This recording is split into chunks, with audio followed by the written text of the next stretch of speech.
Get up. They're still dreaming. The floor is cold on purpose. Feel it. Nobody is coming to make this easier for you. Now move. Right now, somewhere close to you, someone is asleep with the covers pulled to their chin, and they will wake up in 2 hours and call themselves ambitious. You know better. You know the gap between ambitious and awake is measured in the exact minutes you're willing to steal from the dark before anyone else claims them. The cost of staying under those covers isn't laziness. It's smaller than that, and it's worse. It's the quiet transaction where you trade the 1 hour nobody can take from you. The hour before the phone rings, before the inbox fills, before the world starts making its demands, for 20 more minutes of warmth. You didn't lose that hour. You sold it. Cheap. Tim Grover, the man who trained Michael Jordan and Kobe Bryant through their hungriest years, calls the elite performer a cleaner. Cleaners don't wait to feel it. He wrote it plainly. Decide.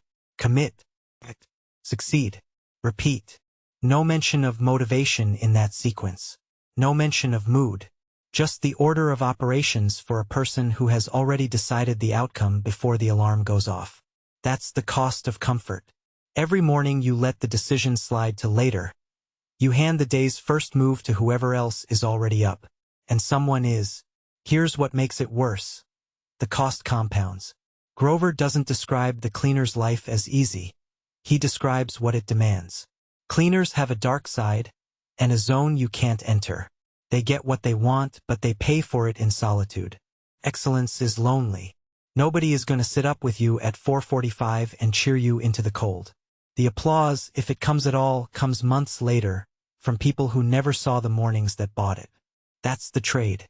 Solitude now, in exchange for a version of yourself later that doesn't apologize for existing. So ask the actual question, not the comfortable one. Not, am I a morning person? That's a costume you can take off. The question is, what did today's first hour cost you? And are you willing to keep paying it when nobody's watching to notice the payment? The standard isn't complicated. It's just unpopular.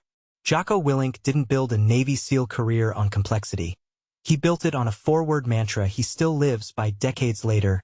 Discipline equals freedom. Not motivation equals freedom. Not talent, not luck. Discipline. The unglamorous, repeated, nobody-clapping choice to do the required thing at the required hour. Kobe Bryant put a number on it. He said Mamba mentality is about 4 a.m. workouts, doing more than the next guy, and then trusting in the work you've put in when it's time to perform. Not talent showing up at 4 a.m. work. The number is arbitrary. What isn't arbitrary is that it happens before anyone is watching, before anyone can applaud it, before it can be performed for an audience. He said it straight. You have to work hard in the dark to shine in the light. That's the standard this channel holds you to. Not intensity you can post about. Discipline nobody sees executed anyway. And Grover would remind you the standard doesn't ask you to love it. I'm not telling you to love it. I'm telling you to crave the results so intensely that the work is irrelevant. You don't need a good feeling about the alarm.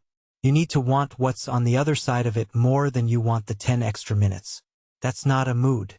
That's a decision you make once and then defend every single morning, whether you feel like defending it or not. Nobody is grading this on effort. They're grading it on whether you showed up at the hour you said you would, repeatedly, without needing to be convinced twice. Today, you get up when the alarm sounds. Not the second alarm. Not the one after you've negotiated with yourself in the dark. The first one. Today, you do the hardest physical or mental task on your list before you check a single message from anyone else. Grover's sequence, in order.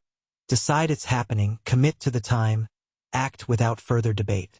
Today, you stop asking whether you feel ready. Jocko didn't feel ready at 4:30 either. He just understood that freedom on the other side of the day is purchased at that exact hour by people who stopped negotiating with themselves. When the setback shows up, and it will, probably before you've finished your coffee, you don't get to spiral. Jocko has one word for it, and it's the entire discipline compressed into 4 letters. Good. Traffic. Good. Plan fell apart. Good. Someone above you is disappointed. Good, now you know exactly where to put the work. That single word isn't optimism. It's a refusal to let the setback decide what happens next. You decide. And when the doubt gets loud, Not the setback, the internal one, the voice that says you're not built for this kind of morning. Remember that voice lies constantly, and the only rebuttal that works is repetition. You don't out-argue it.